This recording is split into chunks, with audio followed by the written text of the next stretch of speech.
My name's Jana Makar. I am the Communications Manager for New Zealand eScience Infrastructure, NeSI. Pleased to introduce our speakers for this first session. And the first one up is going to be a BOF, Birds of a Feather, hosted by Claire Rye, who's a colleague at NeSI. She's our Product Manager of Data Services. And with her is Reese Francis, with Research Data Culture Conversations. And they're going to talk about unraveling the data lifecycle. Tēnā koutou katoa. Thanks for having us here this afternoon. So I think I get the really easy job because actually a lot of these concepts have already been introduced, and David Jung did a wonderful presentation and introducing us to unraveling the data lifecycle this morning, and we've got other colleagues who worked on this throughout the last year. Max in the audience as well. So Reese and I guess, will be facilitating with a few plants in the room. And obviously Nick down the front here. But really, I guess we're wanting to explore what unravelling the data lifecycle means and what some of the challenges we're seeing with data management. And I think we've already highlighted, I guess, Wallace yesterday afternoon, this sort of the storage problem. We had a journey from CSRO on their exploration this morning, and we're hearing from Auckland next. So I think there's perhaps a theme coming through here that we're all experiencing these challenges. And of course, we had a talk this morning from Carol, which sort of talked to the future. So all really quite timely, I think. In terms of the format, this afternoon, we're going to do a quick revisit of what we meant by unravelling the data lifecycle, and then survey the room to get a few perspectives and build into that discussion. And then introduce the concepts of debris and some conversation around that. And then we really want to build that to, I guess, consider the question of if this is a shared challenge, should we be looking for a shared solution to it? So I will at this point hand over to Reese. Thank you. Thanks, Claire, and thank you for the opportunity to speak. So I've been in data for 20 years now. About 18 years ago, I was given the privilege of writing the first eResearch plan for Australia. And I thought I'd share the instructions, because no one knows what they were except me. They were, we have 85 million we're prepared to spend. We don't know what to do for the next 3 or 4 years, and we're not sure a plan is possible. Do your best. When you come back with your plan, whatever you want to tell us you think we should do, sign it. And then we'll send it to everybody. What happens next depends on what they say, not what you say. If they don't support it, we're going to sack you, tear the plan up, hire someone else, start again. If that's too hard, come back with a 1-year plan. Welcome aboard. They really didn't know this is the department, the government. They knew they had a problem, they didn't know what to do about it. They knew their problem had something to do with data rather than computer networks, and they didn't actually understand how to proceed. So I went and talked to everyone, and the feedback, there were 3 pieces of feedback. We need a research network. ARNet's doing a good job. For God's sake, leave it alone. APAC, as it was, is complicated the way it's funded. We want it simpler, but we want supercomputing. You must do it. Data, the feedback from the community was, well, whatever you do with the data money, don't give it to the compute folks. But if it had been the other way around, the feedback would have been, whatever you do with the compute money, don't give it to the data folks. It would have been true. That was later seen to be a mistake. So once I did work for CSRO, and they had a division called the Division of Land and Water, and I said to the chief, it's a funny name for a division. And he said, well, you can study the land and that's worthwhile and good things happen, and you can study the water and good things happen, but where really interesting things happen is where the two meet. So what do you think the story is about data and compute? They're both worthwhile in their own right, but really, really, really interesting things happen where they meet. Right, so we're going to talk about, and the other thing I'll say is depressing for someone my age. I've learned more about data in the last 2 years than the previous 20. And the reason is we're actually measuring, and that's what I want to talk about. So, Frankie Stevens has offered us the term dream state. We have a conversation about data that has a dream state quality to it. And when we measure, we discover reality is not like that. We're going to talk about that today. So this is the classic life cycle diagram. And the fundamental question is, do we imagine that all of the research data ever produced by all researchers keeps going around that again and again and again? What do you think? Well, our funders don't think that. On the right is the text from the Australian Code for Responsible Conduct of Research, which is created by the research funders, the Research Council and the NIH and MRC, which says, at the end of a project, a researcher should look at what they've done and advise their university what's valuable and what isn't. Well, you don't need to do that if everything goes around and around and around. So there's a fundamental idea that says some data is reusable and some data isn't, and we need to understand the difference. We need to treat them differently somehow. So, and I should say, this work originated about 7 years ago in the research data. We called the work I do here Research Data Culture Conversation. It's a great name for an activity, isn't it? What happened was Steve Cornett at Monash in about 2017 discovered something. He did a study of their data store and saw it was growing at 75% per annum. So they changed their process. When you came and asked for storage, they'd go out and see you and say, well, let's look at what you've got. What is all this junk? Do you use it? Well, if not, why don't we put it on tape? And then we'll give you the storage you want. And everyone said yes. And their growth rate went from 75% to 40%, just by actually going and talking to researchers. Now, 75% is unaffordable. At the time, 40% was at the upper bounds of the technology improvement curve. You could just about do it at constant budget. So he rang me up and said, I need to talk to other unis. You're going to help? And I said, yes. So we went around the 5 big unis in Australia up the East Coast. They do half of the total research of the universities with one question: do you have the same problem? Would you like to talk about it? And they all said yes. Then we ran open workshops for everyone in the country, but the rule was if you don't feel the pain, get out of the room. We don't need to have people saying, I don't have this problem. We need people with this problem to talk about how they're going to deal with it. And so we had the research data culture conversation. So, when we unravelled the life cycle, and this is David's talk from earlier today, we wanted to point out that there's things called trial and error in research.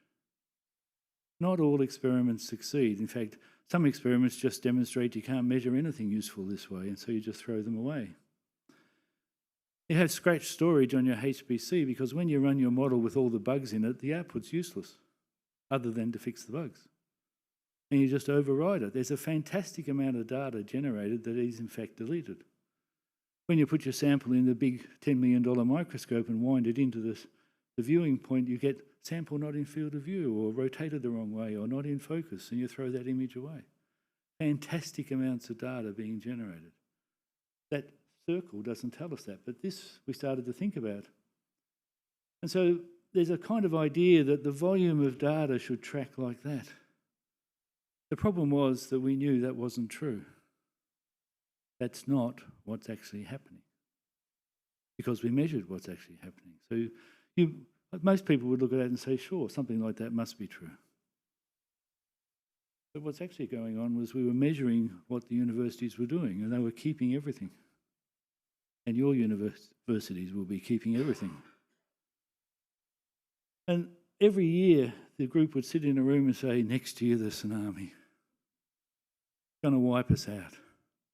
We measure, say, 25%. Next year, the tsunami. Cryo-EMs are being installed next year. That's the end of our data store. We're going to be wiped out. The next year, we'd measure. Next year, light sheet microscopes are going to be installed and wipe us out, and we measure. And that's the numbers. The tsunami. Where is the data tsunami? Now, we can come back and explain why that is, but by measuring, we get to ask that question. So I think our boss says, what is the rhetoric or what is the narrative for this storage system that you currently have in your universities? So I've written it for you. If researchers don't delete it, we keep it. That's the rule. If we had it once, we still have it somewhere. That's the curation standard of that storage system. Monash University has 5 petabytes of data. They don't know who made it. They don't know what it is. They don't know if they have the right to delete it, and they don't know if they're obliged to keep it. They will never give anyone access to it, and they're going to keep it forever. What's the point? The point is they don't know how to decide. Eventually, the council will say, get rid of it, and someone will make a call. But right now, that's what's going on. It's called orphan data. And it's because, if you think about it, we don't have permanent identifiers attached to the files. So we can't track back to where they came from. Now, mostly it's PhD student data. Came from a storage system run by the library. Chief librarian said this should never have happened. We know better. And of course, student data, no one really quite understands who owns it and who has what rights to PhD student data, because they're not employees, right? So we have reliable numbers going back. When we thought about the fact that there's a life cycle like this and data doesn't just go round forever, we had this idea. There must be decisions that are made somewhere that change how we deal with data. If data has a life cycle, how we deal with it has to change over time, or it doesn't have a life cycle. So if how we deal with it is going to change over time, someone decides something somewhere. So we ran some workshops last year to say, well, what decisions are, what happens, what are the opportunities to actually make a decision about keeping or deleting or even just knowing more about data? Now, we're not saying these are right. We're saying this is what came out of the workshop we ran. So it was just like you, whoever was in the room was in the room. We asked what they thought. We added it all up. We scored the top ones. These are the 40 or so that came out of it. And then we went to the unis in the group and said, tell us about these key decisions that affect data life cycle. And what do we discover? End of project is an activity that never happens. It's not an enacted decision. Now, I'll say something that no one ever nods at. You see that description there on the right? That's a rule for what to do at an event that never occurs. We can delete that policy. No one ever nods. No one ever nods. I think there's something right about that. We've got to do that. But that says what to do at an event we have looked at and know does not occur. But it doesn't make sense to researchers' end of project. It makes sense to end of funding, but not end of activity, right? So we know that not all the important versions here don't happen, like onboarding. When someone arrives at your uni and they want to bring a petabyte of data, what actually happens? What's the process? Or if they leave and say, I want to take my petabyte with me, what happens? Well, one answer is they take it with them and make 2 copies where they're going, and you keep 2 copies there forever. That's what happens. It is actually what happens, right? And then we wonder why we've got budgets going out the top. There's a lot to do. So we produced this diagram. I think that's beautiful. There's something we need to understand about that, because we actually want that curve at the bottom. Now, Nick made a really interesting suggestion the other day. Oh, I've lost it, about that diagram. We've lost it, Claire. Okay. There, I just want to say this. Why is the only value of data we value when it's reused? Data has enormous value the first time it's used. In fact, that might be the biggest component of its total value.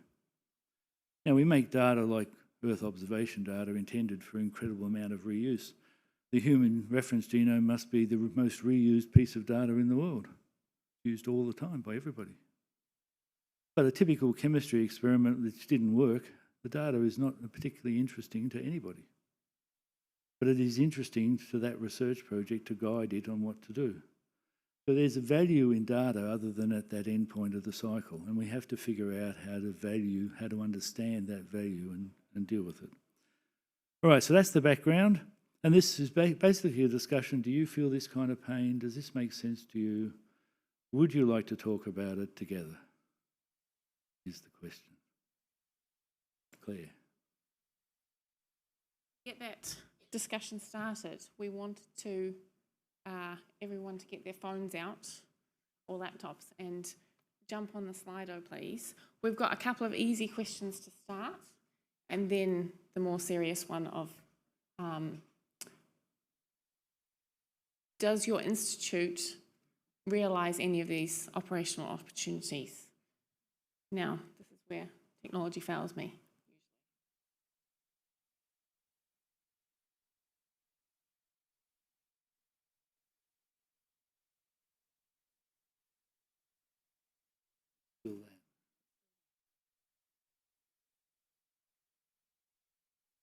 Right. Everyone choose an emoji. Is it working?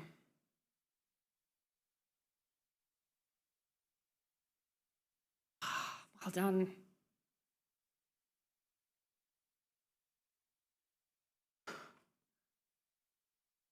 How you're feeling, is it? At least no one's asleep yet, right? There's no asleep emojis.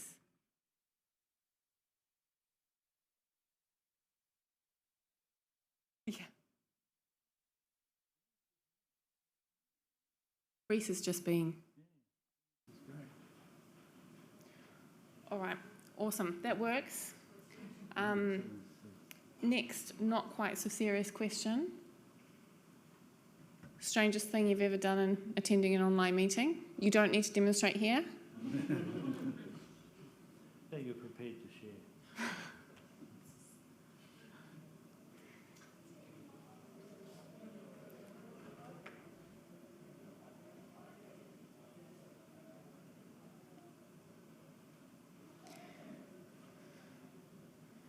Awesome, great. So I think we're trying to have this conversation, I guess, at a national level, and this is one of the forums to have it. But just to check on representation, we were really keen, if you would, to submit where you've come from today in terms of organisation you represent, because we're keen to look at ensuring that we're including everyone who wants to be in the room, as it were.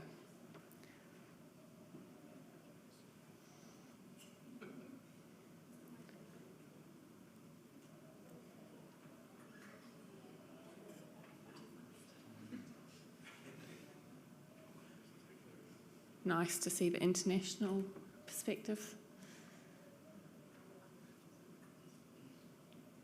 Awesome. Okay, so we've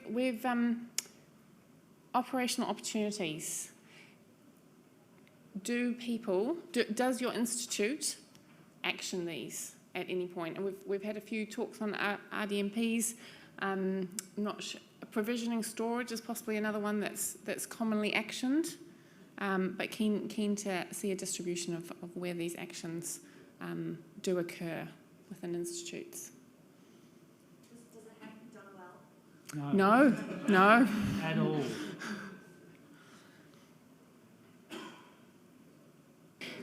Can I check if anyone's brave enough to comment on whether they don't provision storage?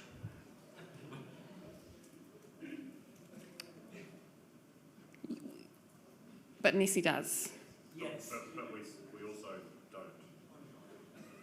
We also don't. We quite clear about when we do it or we don't.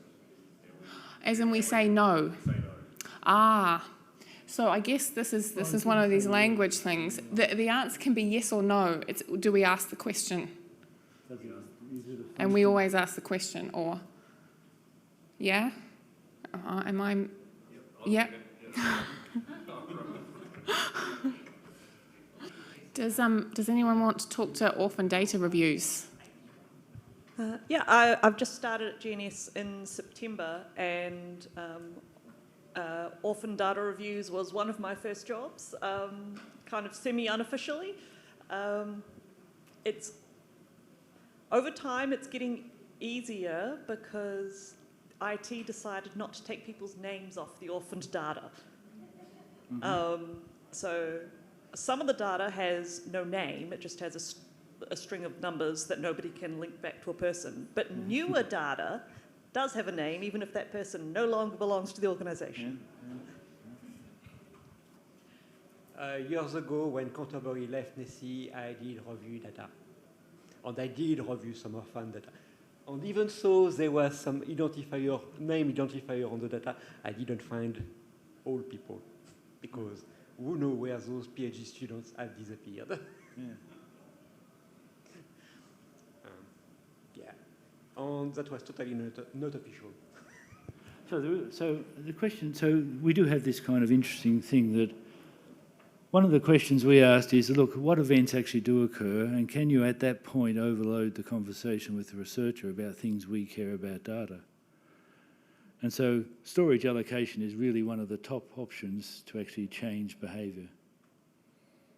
We want to look at what you've done and change how you're behaving at this point in order for us to give you more storage. And the experience is that the response to that is good. The response to that is good when anyone goes and does it. And I think Max, if he's here, ran a data retention project. And I know the person who did some of that work would ask a researcher, here's your 2 terabytes of data, how much would you like to publish? And they'd go, I don't know what that is, I don't know what that is, that file. And the rest of it I don't want to put my name on. Why do I want to put it out there with my name on it? But that is good data about something that I'm prepared to stand behind. So we've got a fairly big culture problem with our researchers and with our institutions. So we have, both in Australia and New Zealand, had a go at adding up the total amount of research data in the country. No one else has. I think it's a new idea. But we don't know how much of it's actually data, and we don't know how much of it's debris, and we don't know how much of it's reusable. And what we found in Australia was the institutions didn't really report internally on the quantity and quality of the data they were retaining, or we would have just added up the reports. So our institutions are only just becoming ready to value data as well. So I was talking to somebody from MB over lunch, and I wanted to make the real point. 15 years ago, you couldn't have this conversation. Data was under desks, in back cupboards, all kinds of places. More and more and more of it's now managed. Because once you can't manage data on the desktop, you actually need a service to put it in. And a lot of researchers are finding the data, they actually don't want the data on the desktop anymore. It's too big, it's too hard, it changes, and they want to put it somewhere. So for the very first time, we can actually look at it. We couldn't look at it 15 years ago. The question is, what do we want to know? What do we want to do? We go to Wallace's talk yesterday. Is this now a budget problem? Are we keeping stuff of no value to anybody and spending millions of dollars across the country to do it? If Emmy's in the room, it's okay. It's just the way it is. We couldn't have had this conversation 3 or 4 or 5 years ago. And you would feel that in your institutions. The organisation around data is growing. That's why I think I've learned more in the last 2 or 3 years than the previous 20. We can now see the data. But do you feel that? That's the question. So would someone like to say how they see the story? Yeah, thanks, Rhys. Great words of wisdom there, and very entertaining too. I love the dry style. I have a colleague in the UK, he's retired now, who believes that his best contribution to the research of computer science has been to not publish anything for the last 20 years.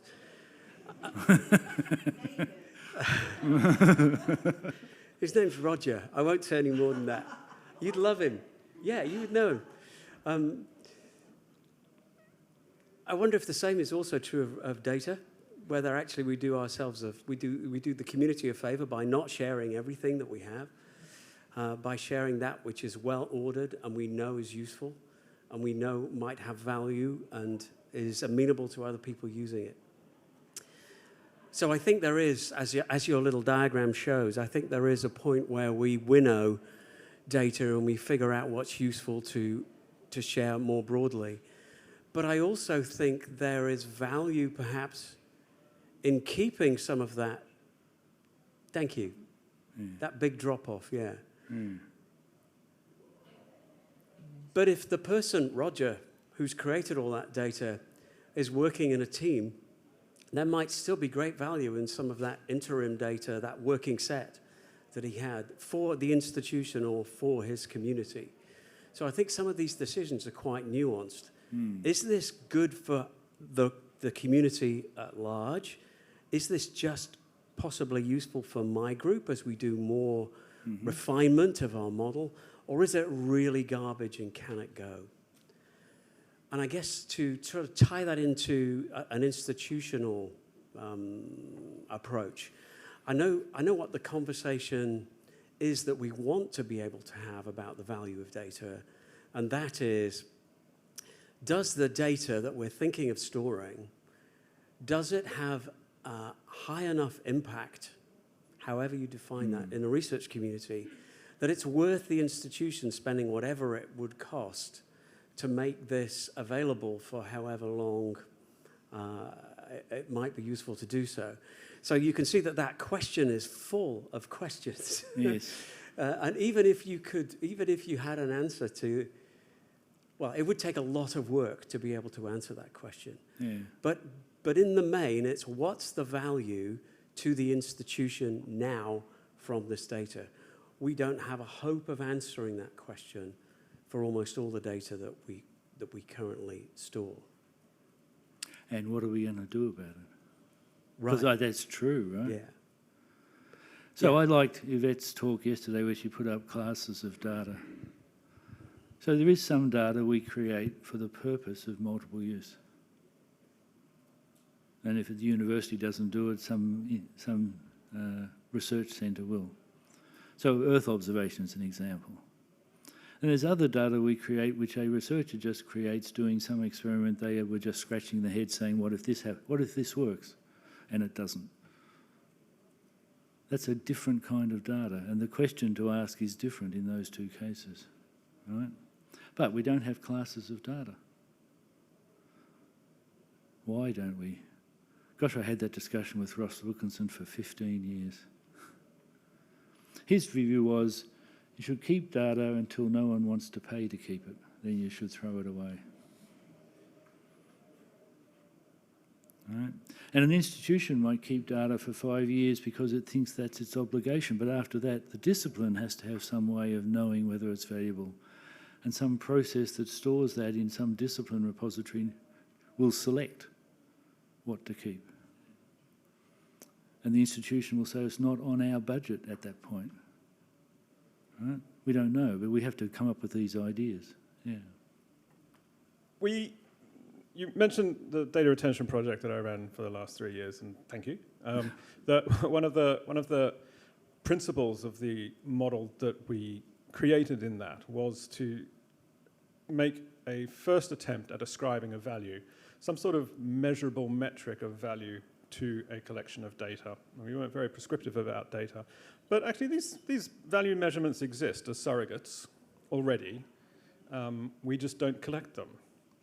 If data were, for example, one of the ways that we did it in my project was if data were associated with a peer-reviewed grant that was granted from one of the formal granting bodies, then that was considered a value metric against the output of that research project. And you could ascribe that to the data. But there was a lot of trouble with putting identifiers like grant numbers onto storage facilities.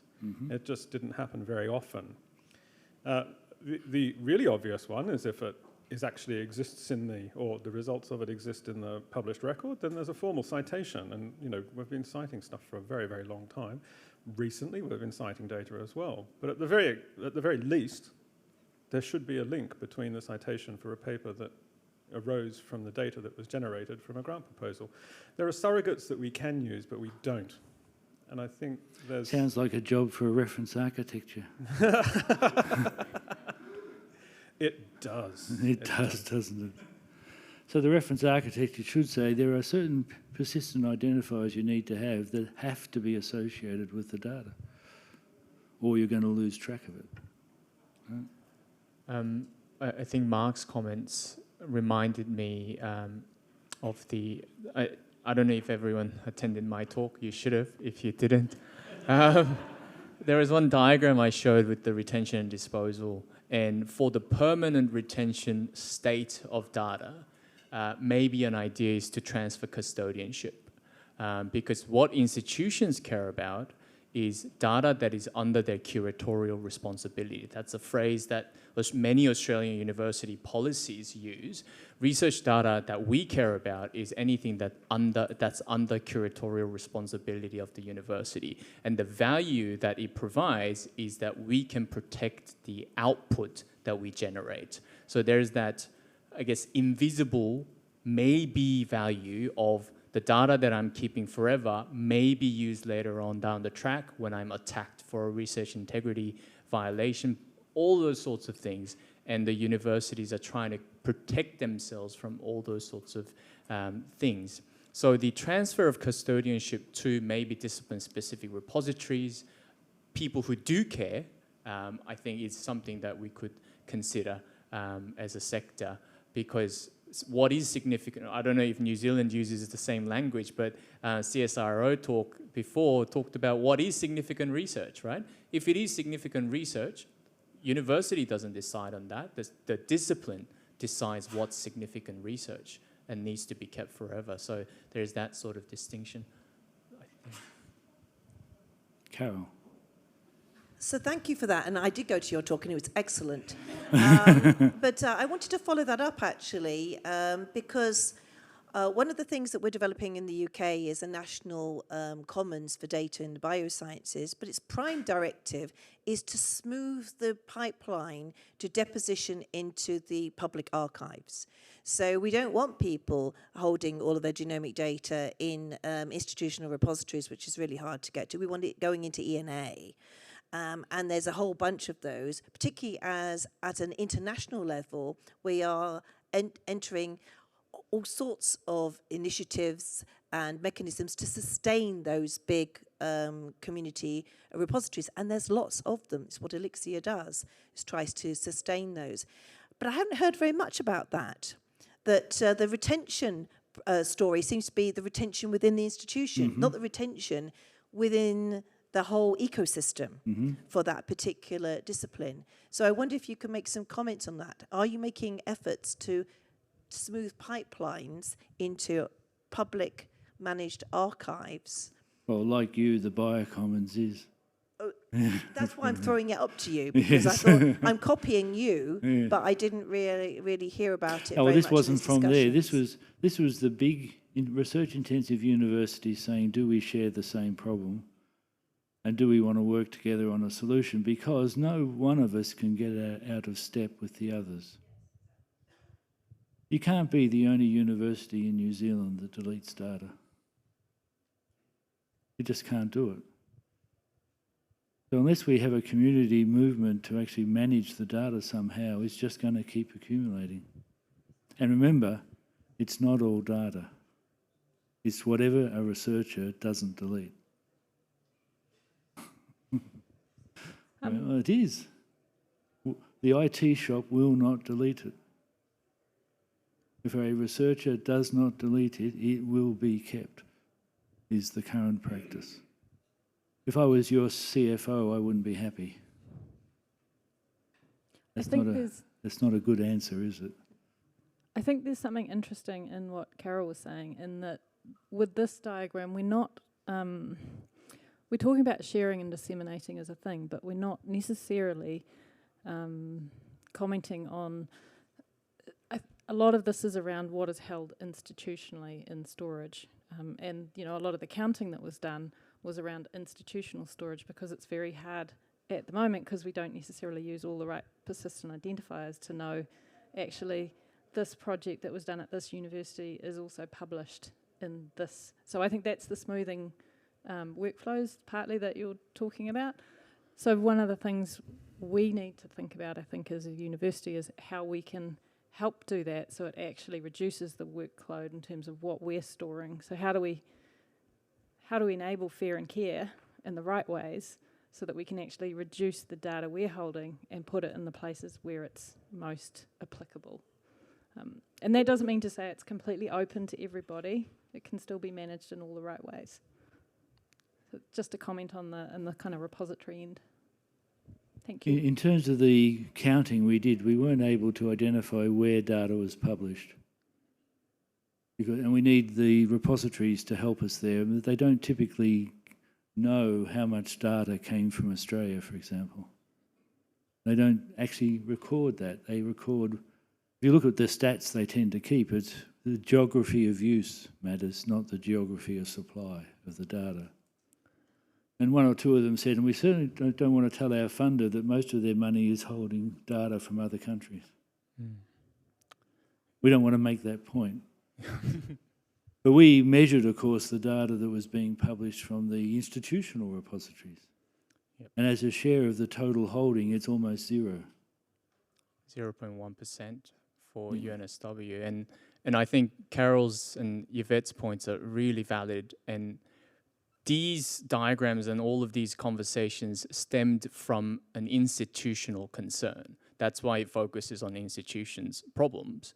But pushing it out to the repositories could be a solution to an institutional problem. Just throwing a wrench there though, in Australia at least, we have the state retention and disposal authorities that say significant research needs to be kept permanently as state records. Who gets to keep the state records? It's either the state archives or the delegated authority given to some select universities. UNSW has that.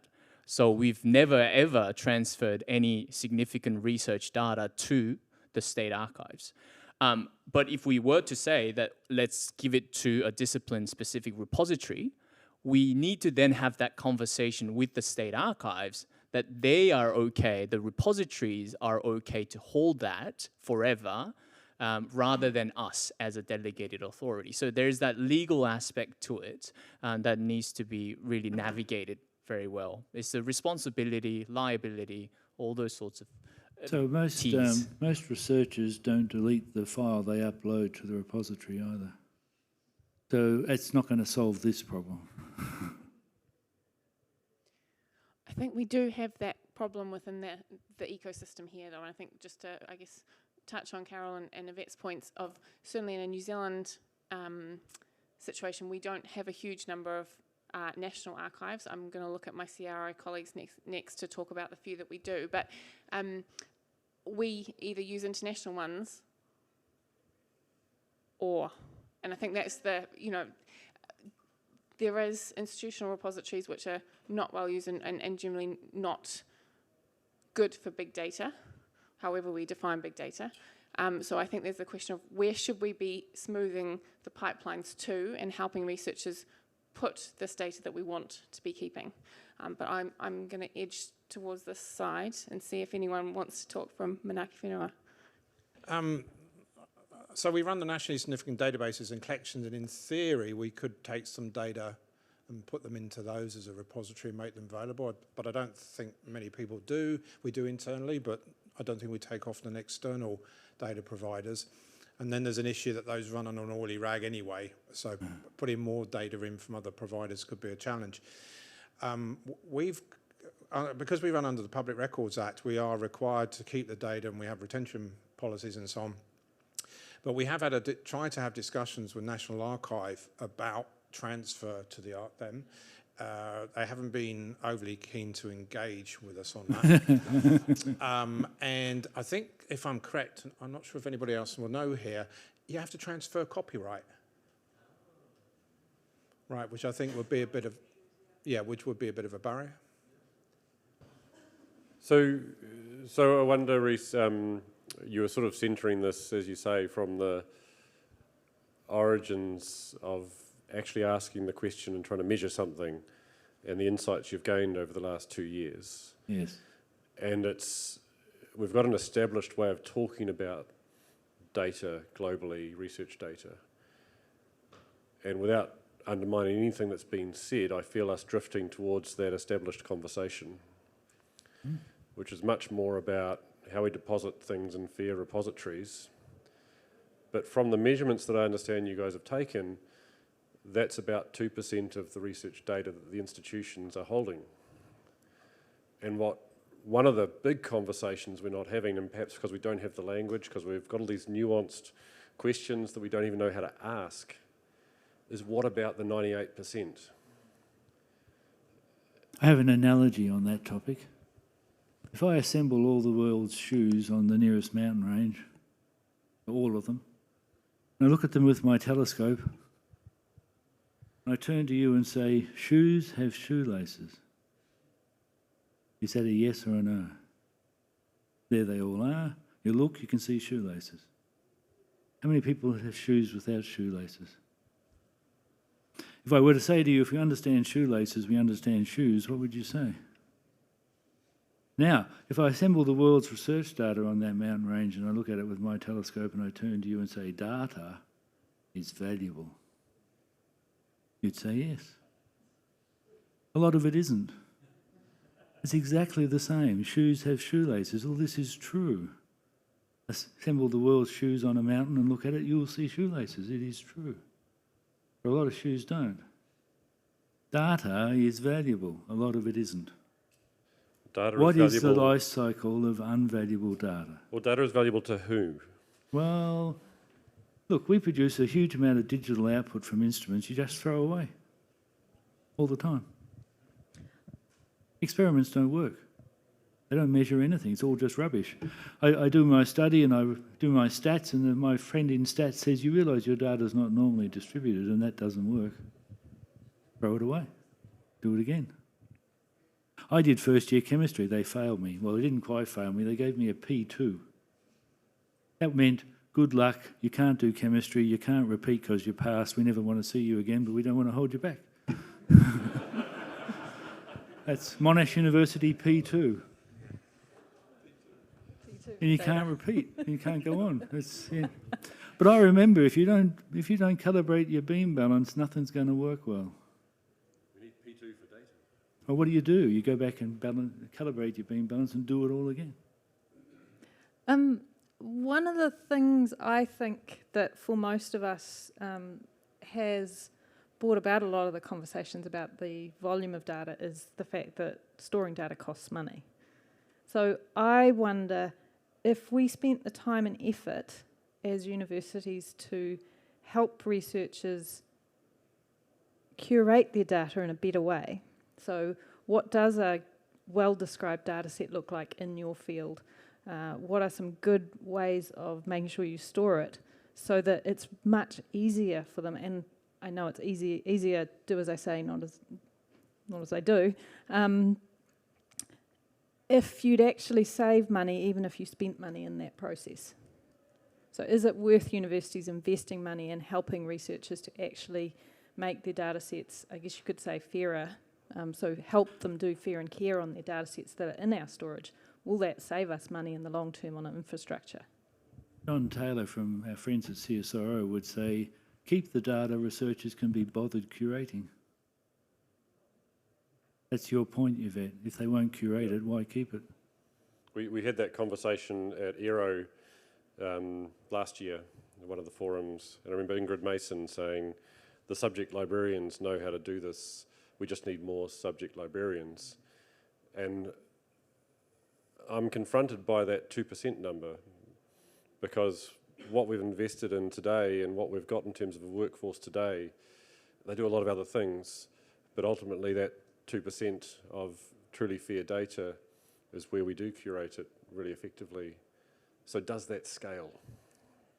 You know, how far can we actually scale by really being passionate and caring and directly engaged at that level, right? It's a really thorny problem, and it's the right provocation, but we clearly are not having that conversation sufficiently enough, right? Yeah, thank you. And thanks for pulling us out of the rabbit hole there.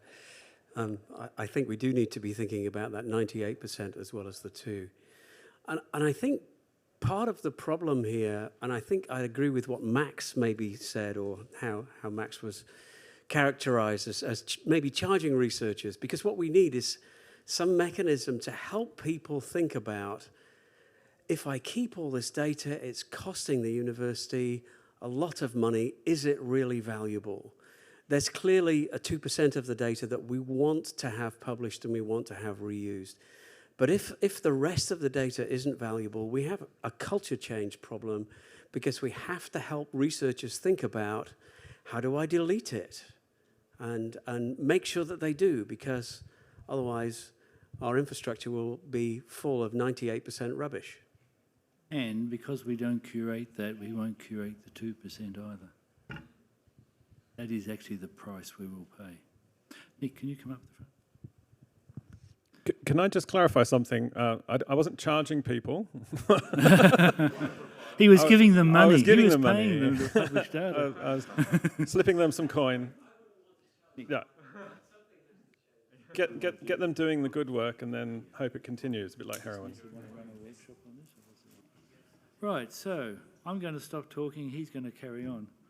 You are. It's my turn to wrap up. Exactly.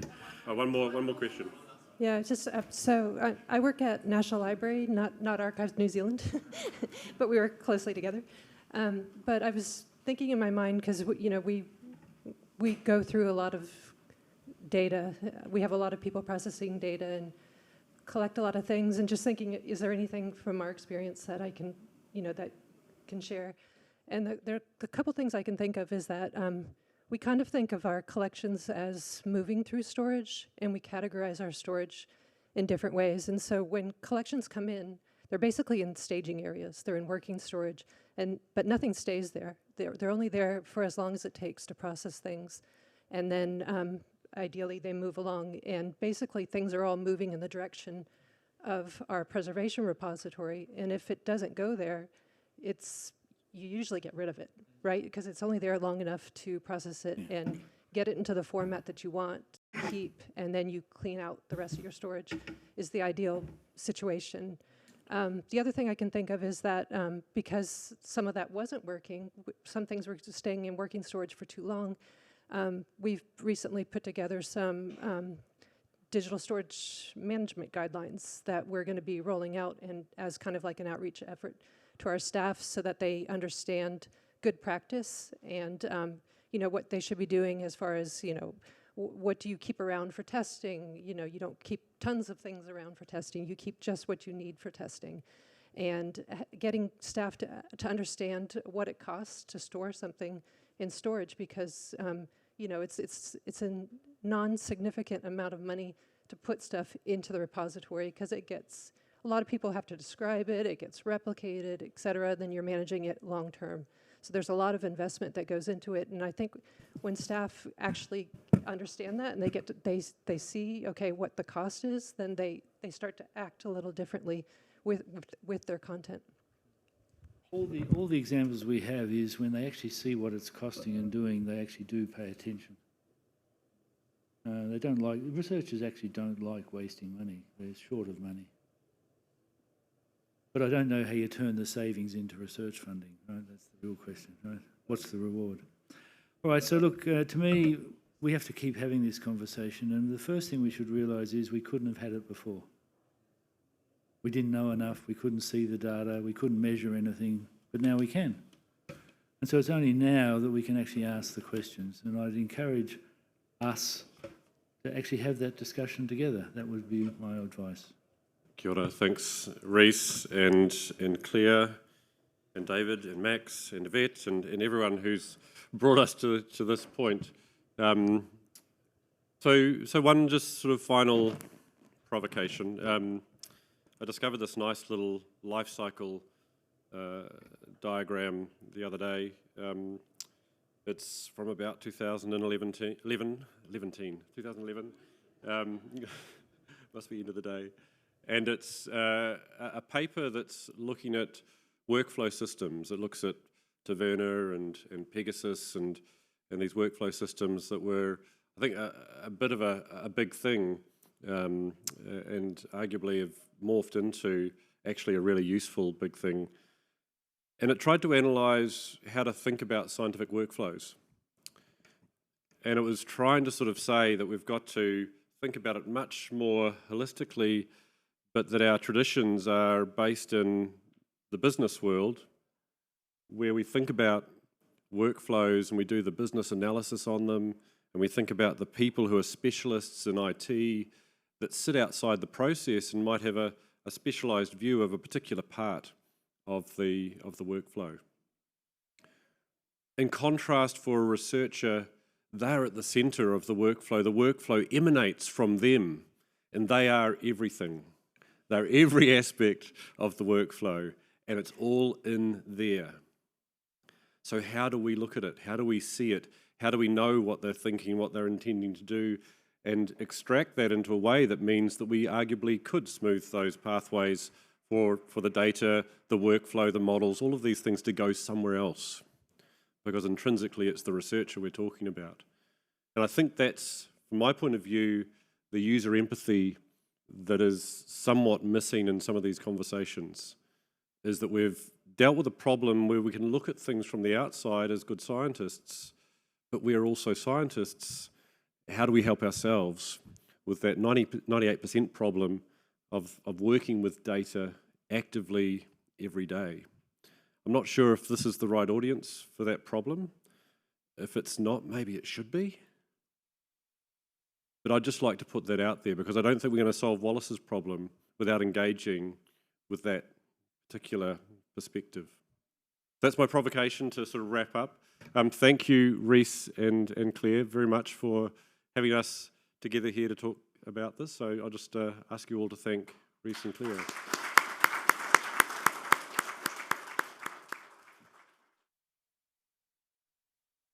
So we're going to move on to a session hosted by Bincy Jacob. And she is from the University of Auckland, Waipapa Taumata, and she's progressing sensitive research data management maturity at Waipapa Taumata, and I'll leave it to you to guide us through your work there. Thanks. Join me in welcoming Bincy.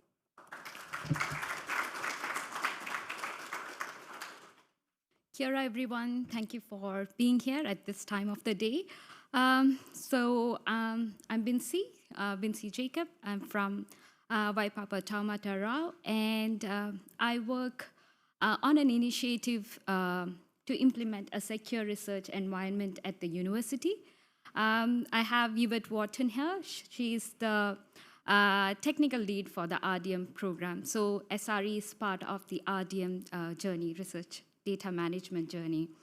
And today we are going to talk about how we are progressing sensitive research data management maturity at the university. So we will give an overview of our journey towards the secure research environment. We'll briefly talk about what our processes are, what are our findings, and more importantly, what we have learned along the way. So let's take a look at our journey, where we started and where we are at now. So in 2021, the university kicked off a stock take to understand its research data management maturity. The maturity model was developed from an existing model, but a sixth dimension of Maori data sovereignty was included. An assessment was completed in each of the six shown areas. The RDM stock take report documented a number of improvement opportunities across all these areas. This led to a series of recommendations to uplift our maturity in specific areas, and we are now working through that maturity journey. So a series of activities has been happening as part of this recommendation. We have a new RDM policy in place, which where one clause states that all the projects which have sensitive or restricted data now need to have a DMP or data management plan in place. The university also have an open access policy where we share data and its metadata aligning with the FAIR principles.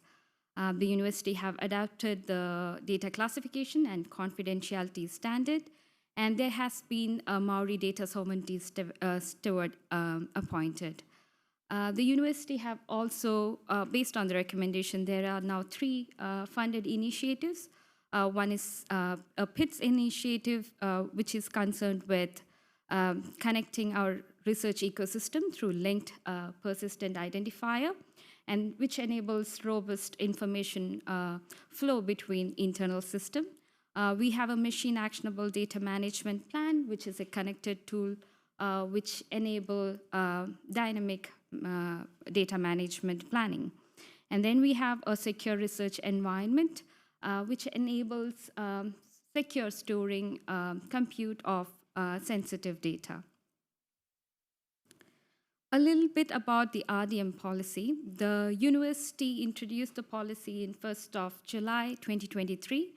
It refers to the responsibilities of the researchers and university, and there's guidance around it. The policy was developed in response to our researcher community wanting clarity on universities' requirement for management of research data. The purpose of the policy is to have university align with and enable research community to comply with these data principles and requirements.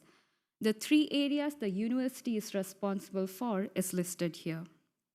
In line with the government's data classification, the University Research Data Security Classification has categorized data into public, which is any data which is available in internet, internal data, where the university users can access the data, but not by the public general public.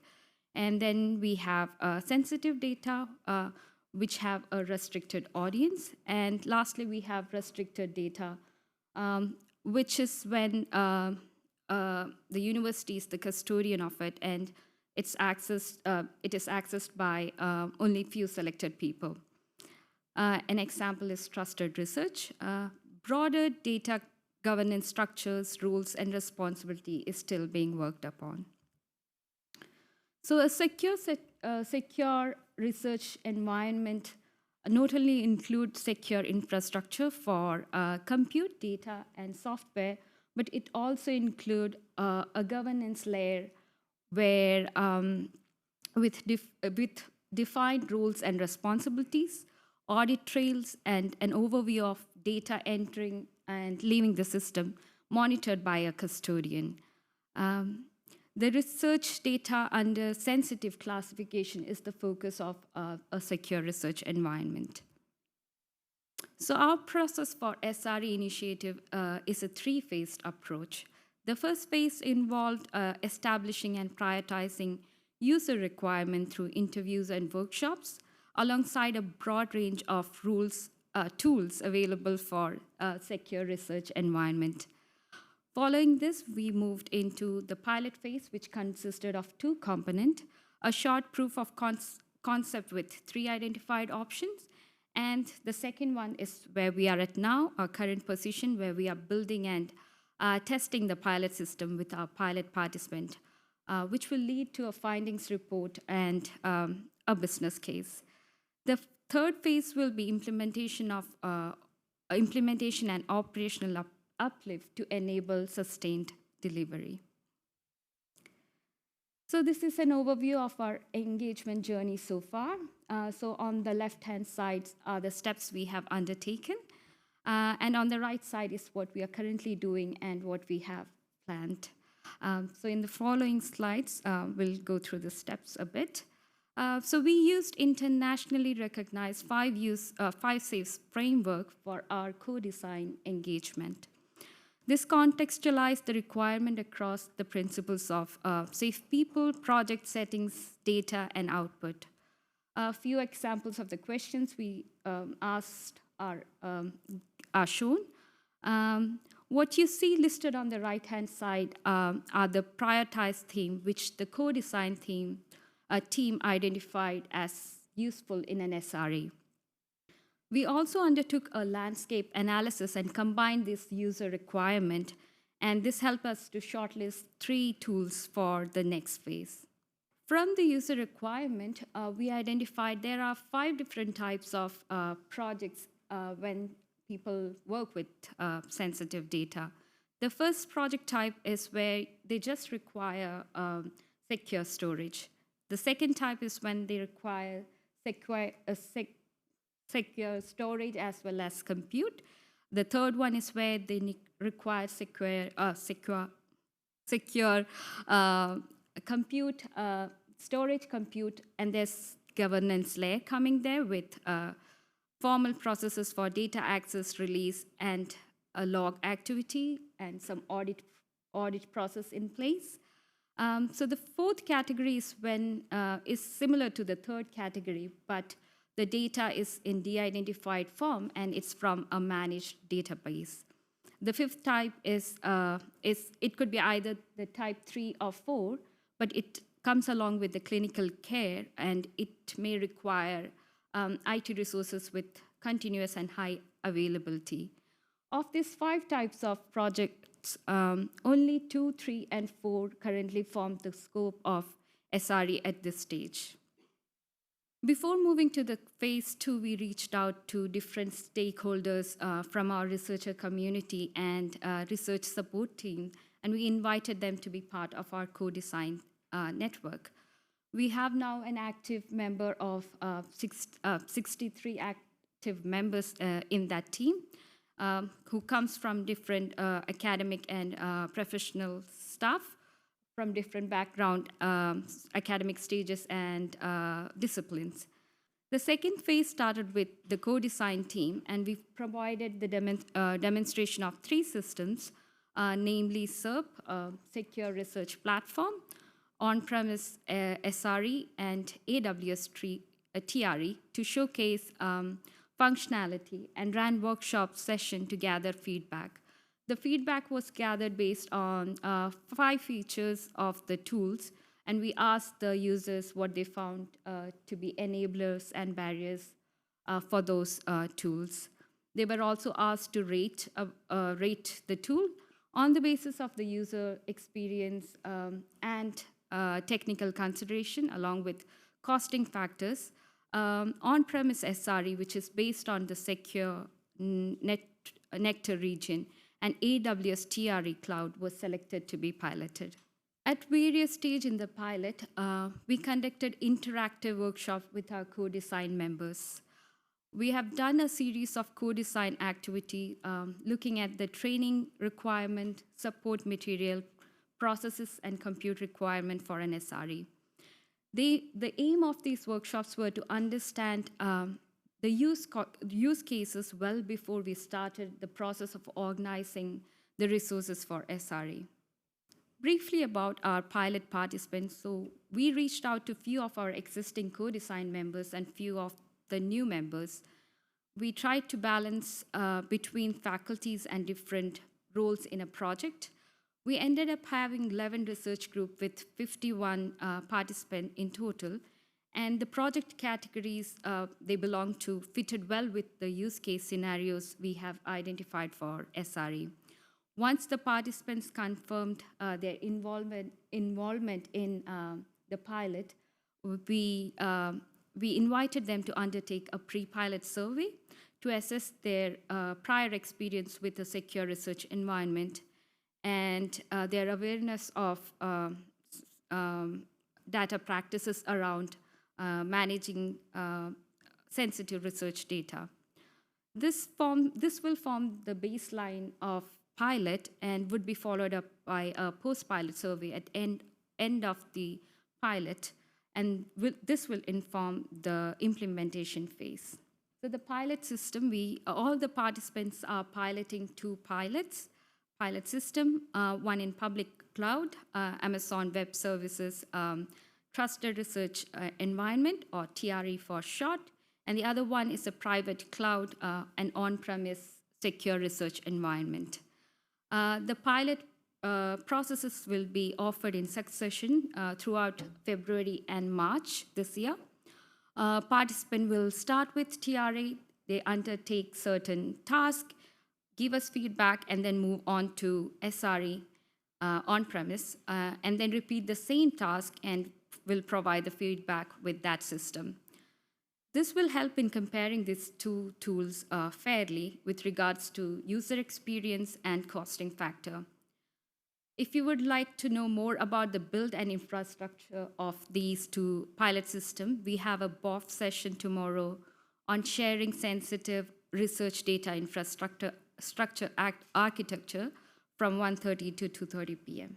From the findings of the co-design workshops, we have structured the pilot participant workshop into two components. The first one is general guidance around sensitive research data management, where we familiarize the participant with the topics and themes they need to be aware of while working with sensitive data, and also point them out to resources and support where they require, if they need more information.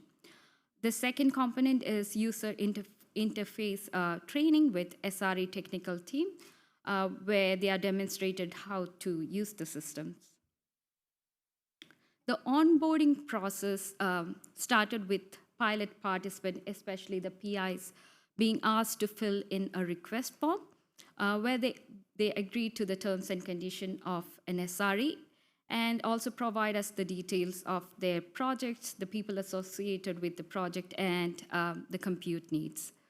Following a consultation meeting with the technical team, the research project is set up in the system, and people were given access to it.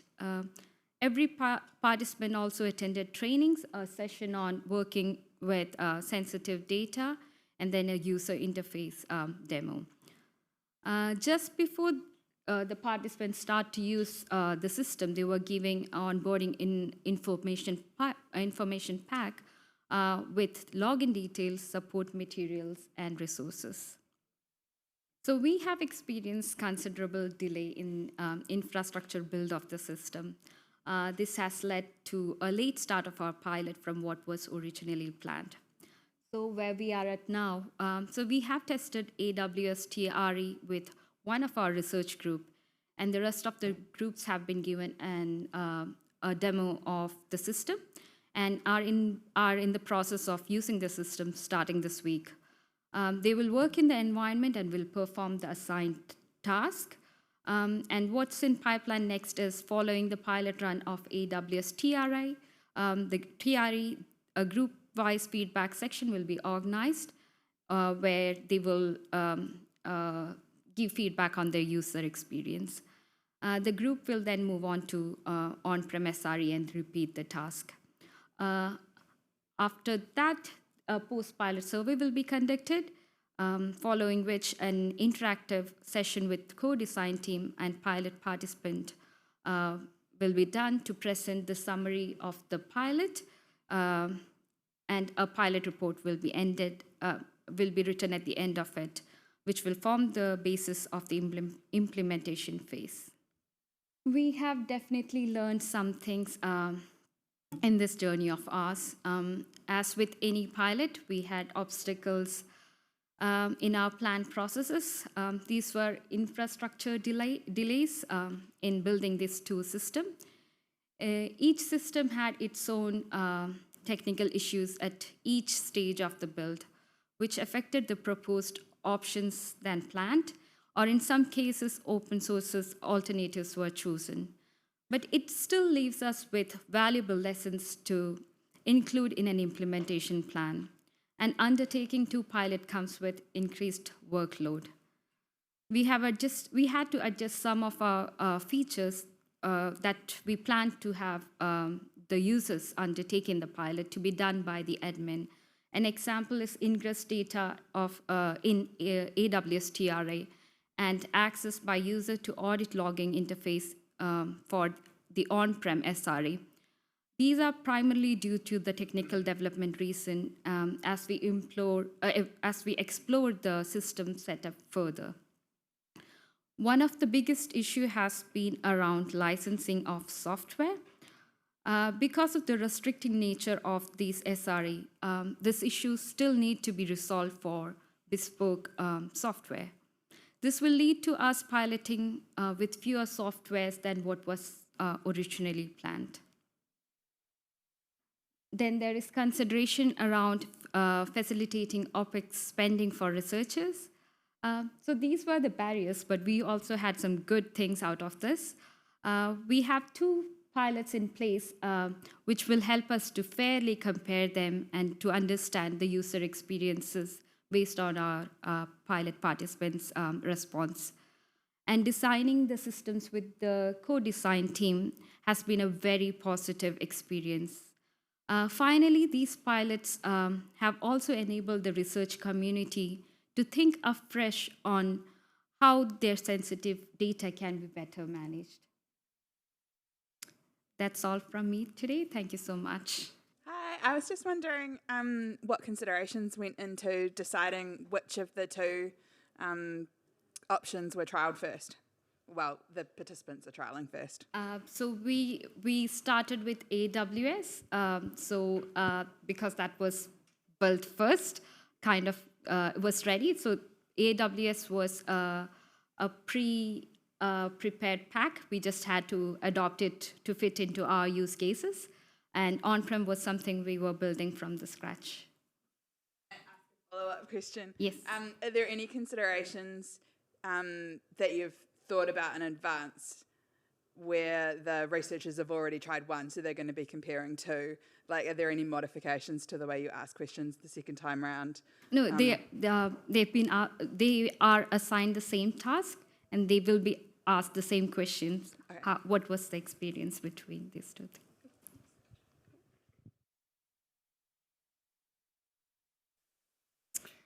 All right, we will get started so that I keep to time. Ko Jana Makar, Toko Inoa. My name is Jana Makar. I've introduced myself previously, but just to remind you, I'm Communications Manager for New Zealand eScience Infrastructure. Today I am joined by support from Aditi Subramama from PASI Supercomputing Research Centre from over in Australia. And so the two of us have been united in trying to foster a community across the Tasman that is part of the global Women in High Performance Computing organization. Part of the goal of this conference, eResearch New Zealand, is to help communities of practice and communities of interest come together. So that's why we wanted to give a talk in this forum to raise awareness of this community that we're growing and invite you to join us to become part of it. So the Global Organization of Women in HPC was founded in 2013. So they have done a lot in that time. As you could see from the title of this talk, we began 3 years ago, so we are still small and we are growing. And one of the things that we wanted to do is, you might notice that we've got a plus added to our logo there for our chapter. We've done that for a couple of reasons. We wanted to broaden our scope in terms of who we can involve in our community. So we're looking beyond gender in terms of background and perspectives that we want people to bring into the conversation. And I think that helps as well because of our location, we are drawing from a smaller pool of people within the sector compared to some of our larger chapters in either the North America or Europe. But also, everyone plays a part in contributing to supporting diversity and inclusion. So I think it's fitting that we can have lots of different perspectives around the table to go along with the rising tide lifts all boats. So if we can all work together, it actually delivers benefits for everyone. So I encourage you to scan that QR code. It's going to take you to a document that shares all of the channels that we are on. Some of the examples there, we're on LinkedIn, we've got a Slack space, we are on what was formerly known as Twitter, and then we've got a website and a mailing list as well. The bonus of if you scan this code and join one of our channels is, thanks to the timestamp, we'll know that you've done it through this event. And Aditi and I are going to pop you into a draw that you can win a prize pack from our chapter. So that's going to include a really awesome HPC, Women in HPC branded, I'm not sure what they're called here. They're like the hip bag, bum bag? Okay, not the Canada, we call it the fanny pack, so I don't think you can call that here. Nope, okay, sorry about that. And we've got some stickers, and we've got some other things. So a really sort of a welcome package to that we'd love to give away. So if you aren't already a member, please scan that code and join us. Again, everyone is welcome. So let's walk through our journey. What have we done over the last 3 years? That little light bulb in 2019 is when the first spark of an idea to become a chapter was founded. We had various people across, in the communities in Australia and here in New Zealand as well, who had tried to tap into some of the activities of the global organization. They had a mentorship program, they were running webinars and things, but the time zones were an issue, joining webinars and things at midnight our time or 5 a.m., and then even joining some of their mentorship programs, you would get paired with someone who might be based in the United States, it's great to get that different perspective, but it would have been really nice to have opportunities to learn from each other who are within our sectors and our regions.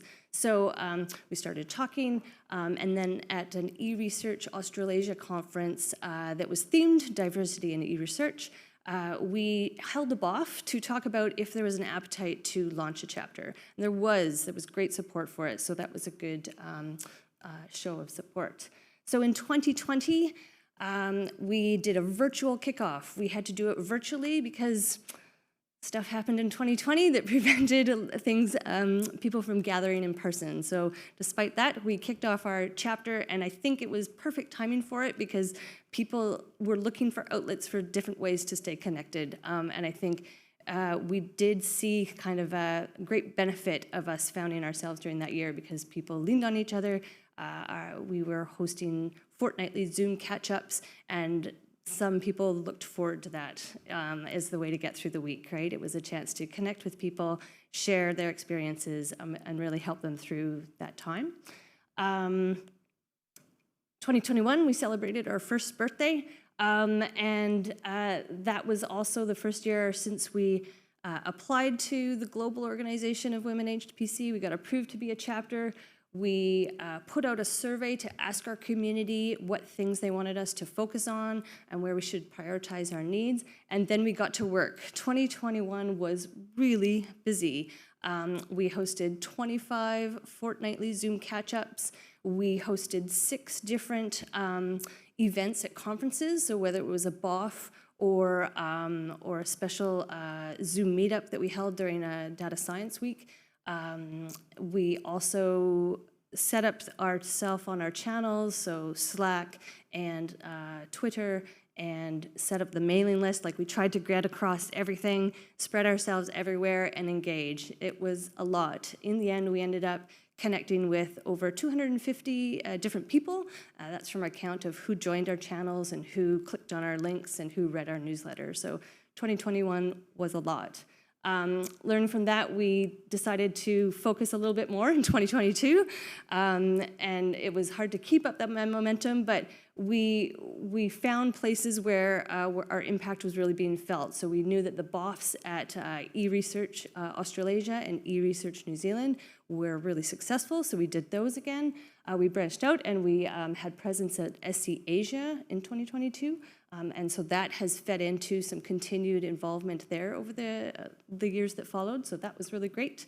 And then in 2023, again, we'd found this nice groove of we know that we're going to be at these events, we're going to have BOFs on community-driven topics, so we talked about everything from how to become more diverse in your hiring practices, how to, so that you can build more diverse teams.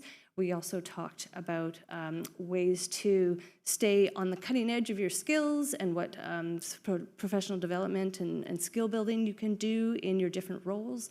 And so in 2022, we brought in a guest speaker as well that talked about how to be an ally in your workplace. And she was so valuable in terms of just giving practical advice.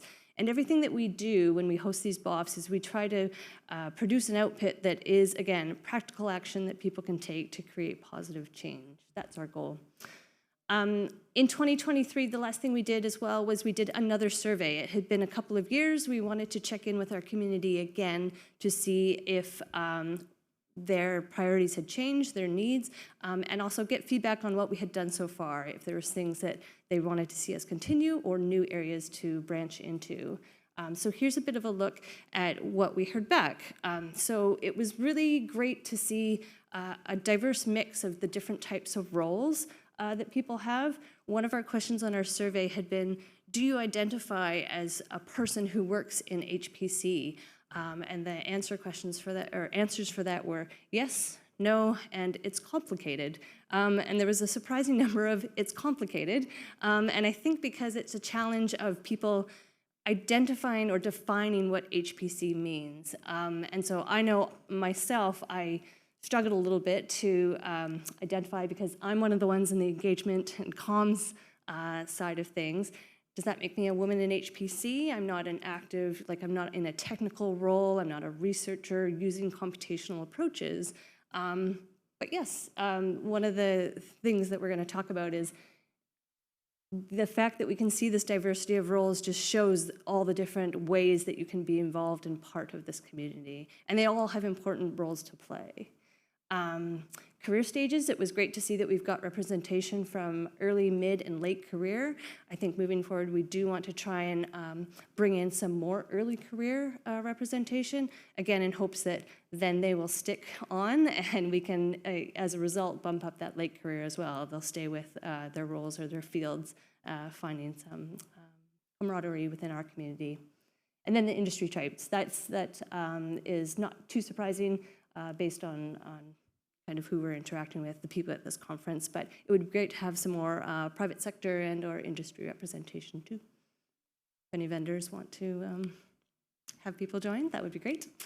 So yeah, we asked people again to rank sort of the activities that we are currently delivering that they would like to see us continue. And then we also asked what else we can do. So the clear top-ranked activities in terms of what they value as being important that stuck out for us was really providing those safe spaces and hosting for discussion and to meet people and share their experiences, and then hosting sessions at the conferences.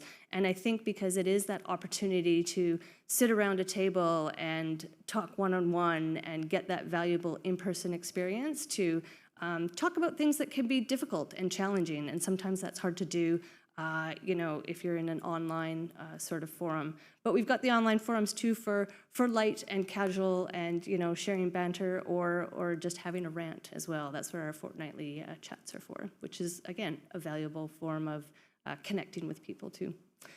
The feedback on what we need to build on, this is going to be really informative, I think, for where we're going to go from here and what we're going to do in the coming years. Just interesting to see that people want more and they want to see more exposure too of the people who make up this community. So where do we go from here?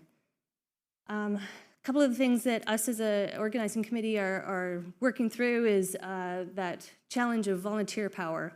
And again, our 2021 activities were really busy. It was great, and it was awesome to look back and see all the impact that we had, but that was hard to sustain.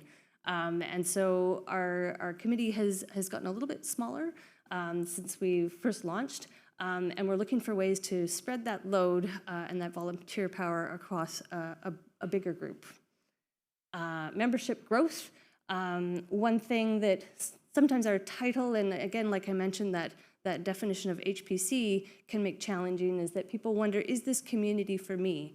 And so if you are interested in that or you have thoughts on that, we'll come back to that a bit later. We're going to have a BOF on that tomorrow and explore that a bit more, because I don't think we're the only community that struggles with that challenge of helping people find where they want to belong and where they should belong, and bringing people together who have similar interests.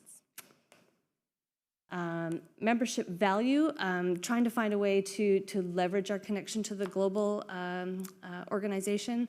We're going to have this prize pack, but that's because we've managed to grab some swag off tables and things from other events that we've gone to, because the global organization has a big presence at the big supercomputing conferences. So they're at supercomputing in the States, and they also go to ISC. So finding ways that, not that value is necessarily in swag and stickers and things, but just having a few more things that can help, again, raise awareness, promote things, have people proudly wear them, and again, feel part of something. And then broader collaboration opportunities. There are other groups out there, whether it's women in IT groups or university, campus-based or organizations, or even, again, sectors that we could tap into and just, we don't want to recreate the wheel. We want to be sustainable with our volunteer power, so if there's ways that we can promote what other people are doing, that would be also just valuable. So yeah, here's the QR code again. If you didn't have a chance, please do go ahead and scan that and join us. And if you're keen to tap into that discussion around helping people find and feel comfortable in their communities, I think this is something that isn't necessarily a challenge for us. I've heard from other BOFs and conversations that I think research software engineers, that community can grapple with that sometimes too, even science domains as well. People may just not always feel like the role or the interest or the thing that they want to pursue, if they don't, especially if they don't see similar faces around, they might struggle to find their place in that community. And so wanting to have a conversation around that and really emerge from that session with some reflections, some insights, and maybe some advice. We've all been there in one form or another, so I think that we have things that we could share and help you navigate that. So that's Friday at 3 to 4 p.m. And then one last promotion is that SC Asia is happening. If you are going to be attending, or if you know anyone who is based in Sydney even, they don't have to be attending the conference itself. Please come to this networking event. Again, the face-to-face and the networking opportunities are really valuable just to, again, find who else is out there, talk to each other, find out what they're doing. It's a great opportunity. We're gonna look to host some more. We're very thankful to the support from Posi and AWS and NVIDIA to making that possible. So we'll look to, maybe that could be another opportunity for future events too, is just have these networking opportunities and tack them on to the existing conferences. That is me. Thanks.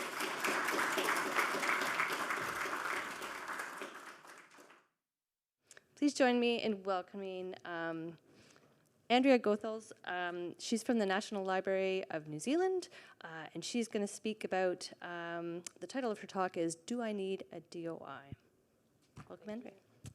It's nice to see this dedication of this group staying to the very end of the program this day. I appreciate it. I know it's been a long day, but if you're thinking like me, it's been a very interesting day. A lot of good topics, a lot of good presentations. So yes, I am Andrea Goethals.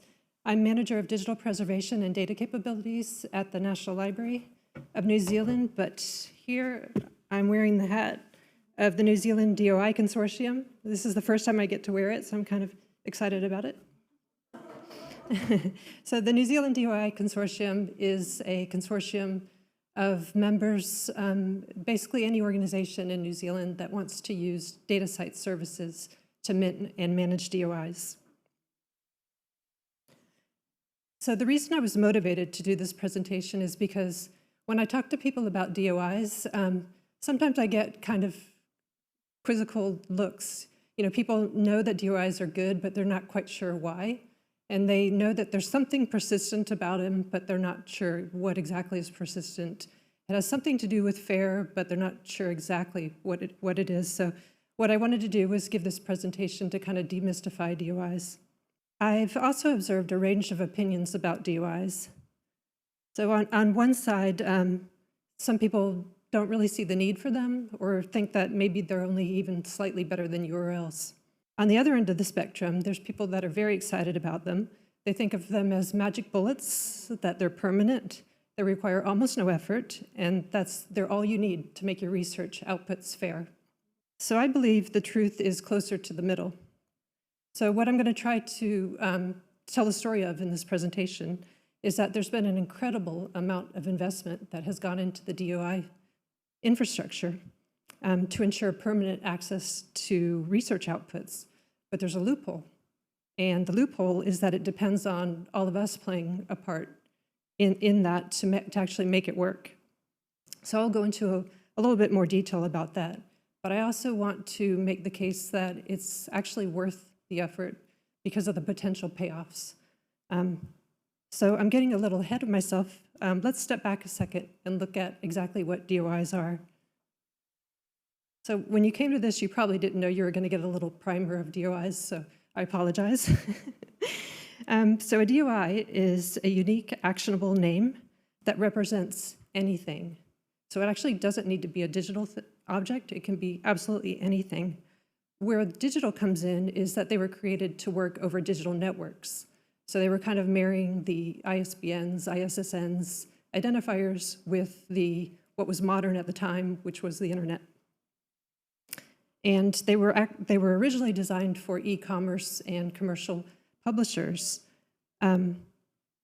They are bound, the DOI name is bound to a set of metadata, and probably one of the most important metadata fields is the URL, because that is what the DOI name will resolve to. So the first URL in the metadata is what the name resolves to. And the thing that was kind of, I guess, brilliant at the time was that they were trying to solve the URL problem, where a URL was standing in for the identifier and the location, which is why you get the 404 problem when the resource moves. So they were trying to separate those two concepts so that the name can stay persistent, but the location can independently change. This is probably what DOIs are most well known for. There's quite a lot of use cases for them, but the most common one is resolution. So in this example, a user wants to view a scientific article with, I don't think I have a laser, maybe, with the DOI name at the top in that circle. So what they do is they prepend that DOI name with DOI.org, which calls a proxy, looks up what the URL is for that DOI name, and then sends the user back to that resource. So you might think, why did we even need a DOI for this? Couldn't we have just used that URL and just directed the user directly to that URL and saved a lot of effort and cost? And I'd agree that you probably could have if this was a resource that didn't have any long-term value. But because this is a scientific article, and you think it's, it's probably part of the scholarly record, that it does have long-term value. So what's different about DOIs is that they can support this. So imagine decades from now, somebody requesting that same DOI name, and it looks up what's now a different URL using whatever the protocol of the day is, and getting back some form of that same entity that was referred to decades earlier. So that's what is kind of powerful about a DOI. But it all seems still a little bit too magical. How is this actually possible decades from now? So this is kind of a simplification, but at the core of what the DOI system is a metadata store of DOI records surrounded by related services. And one of those services is the DOI resolution service that we looked at earlier. So this technical infrastructure is actually very robust. It has all the mirrors, all the backups. It's all, it's global, it's around the world, it's managed by multiple organizations. And what's actually even more surprising about that technical infrastructure is that it's backed up by an entire other technical infrastructure, which is the handle system. So it's kind of a fallback for even if this technology fails. But everyone knows that technology has to be maintained. Somebody has to pay for this. Somebody has to maintain it. It's not going to last, decades. So what really gives DOI systems its robustness are the organizations that are behind it. And it has a really robust social infrastructure that's behind this. And this is what's actually giving the DOI system its robustness. So this is one of my favorite quotes from the International DOI Foundation's DOI handbook. Its persistence is a function of organizations, not technology. And I really believe that's the case. So these are the organizations here that are providing the governance, they're making the policies, they're determining the requirements, they're providing the services, and they're maintaining the technology of the DOI system. And every line you see there between organizations is an agreement, where they've signed it, they're exchanging money, it's their legal agreements. And one of the more interesting things in these agreements is that many of them have, they have to agree to, if another organization in this infrastructure fails, they'll take on responsibility for that. So they've kind of, anticipated that all of these organizations won't last for decades. So what happens if they fail? So given this really robust DOI system, do we have everything here that we need to provide persistent access to research outputs? Unfortunately, no. So these are the things that are not included in the DOI system. For all of this to work together as it was originally designed, there's some key things that have to come from outside of the DOI system. So the first one is that someone needs to maintain some sort of location for a DOI to resolve to over time. That location may change, but somebody has to provide some sort of infrastructure for that to represent that URL that gets returned to the user. And the second thing is that when that location does change, so when you change where the thing is stored, it's different storage or it goes to a different repository or owner, somebody has to change that metadata value. It's not going to be done for you. Somebody actually has to go in and change that location. And the third thing that is really key that kind of gets glossed over is that somebody has to preserve that underlying data that gets returned to the user, if they have the rights of the permission to actually get that data set or that publication or that software, whatever it is. And this isn't just kind of an abstract thing. This is real. So a couple days ago, I saw a study from Martin Neef, who was a developer at Crossref, and he did a study of the Crossref DOIs of publications. It was 7.5 million articles, and he found that a quarter of them are actually not being preserved.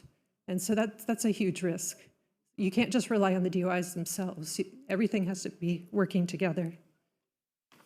And this is what it looks like when you do have everything working together.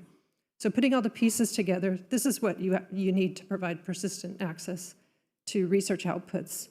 So on the top left, the researcher or someone on behalf of the researcher needs to organize their outputs and deposit it to some repository and acquire a DOI.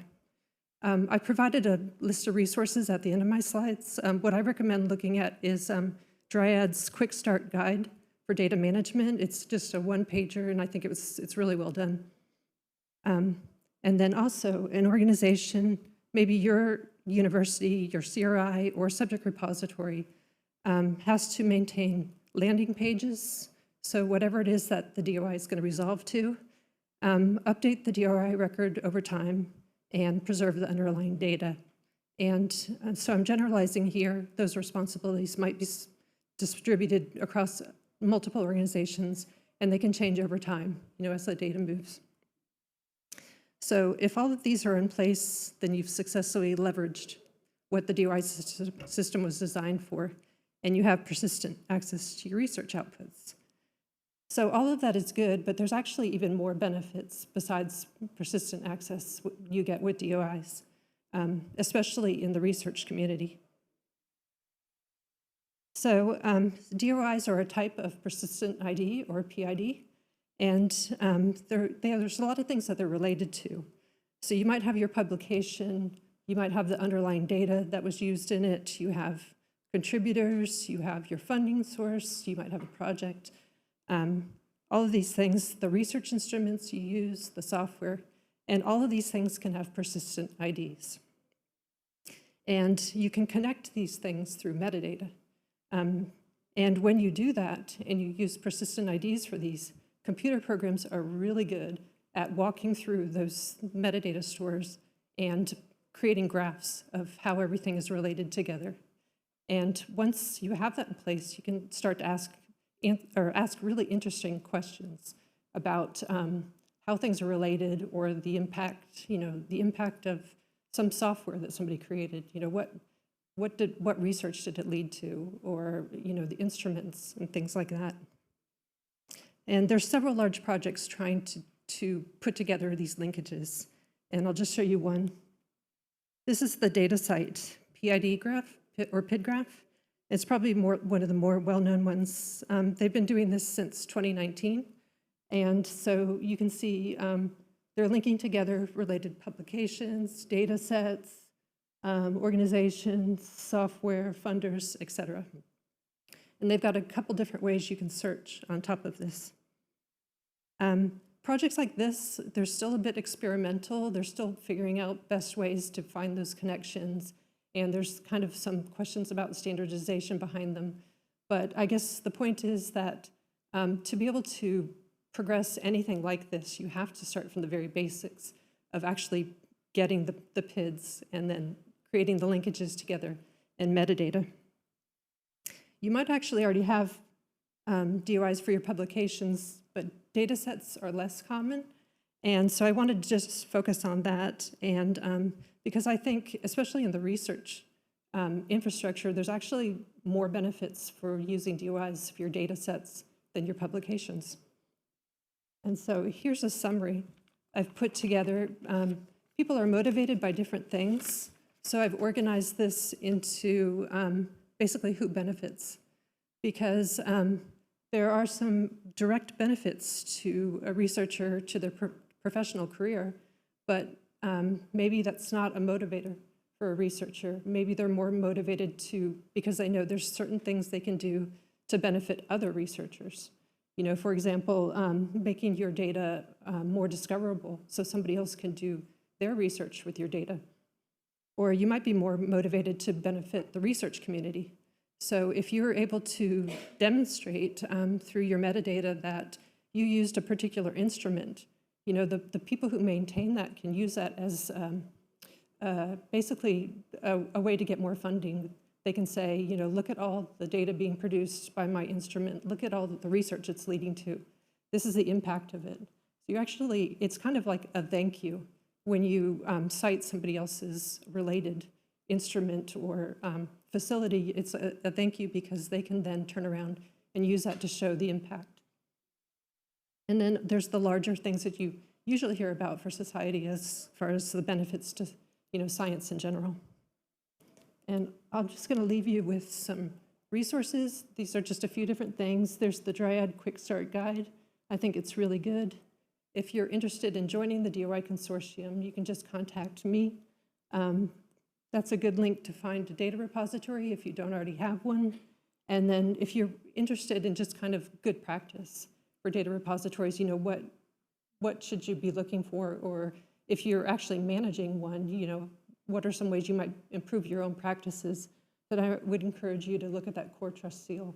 You know, you might not actually want the certification, but just reading about, you know, what does it take to become, you know, trustworthy. Thank you.